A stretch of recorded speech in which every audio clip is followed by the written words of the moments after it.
Hi, I'm Laura Marlin. I wrote the book of Becoming Robin Hood.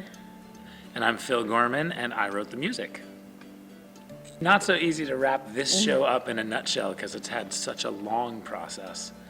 But it did start 10 years ago when Elizabeth McCoy, who was then the executive director of, no, the artistic director, Everything. everything. She was the Berkeley Playhouse. Said, you do need to write another musical because you write good musicals and Robin Hood's in the public domain. Yeah. We should make it a show. We had written one, we'd written Bravado, and the Kids Stage produced it twice.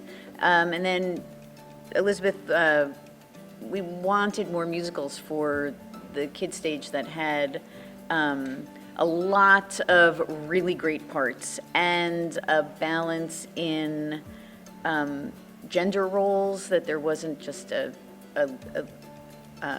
male lead and a female ingenue, that there was a lot of equity throughout the gender, and that there were a lot of really fun roles with really great music.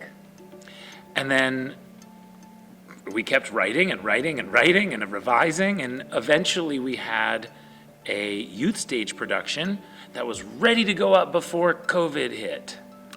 That's part of the story. Yeah.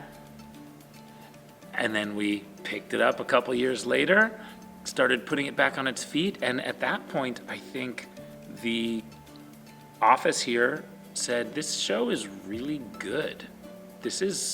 We shouldn't just limit this to the youth stage production. Let's get it on the main stage.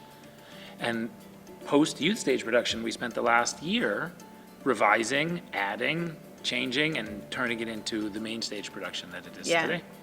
Tuning it up. There's the nutshell. There's the nutshell. We wrote it in 10 years.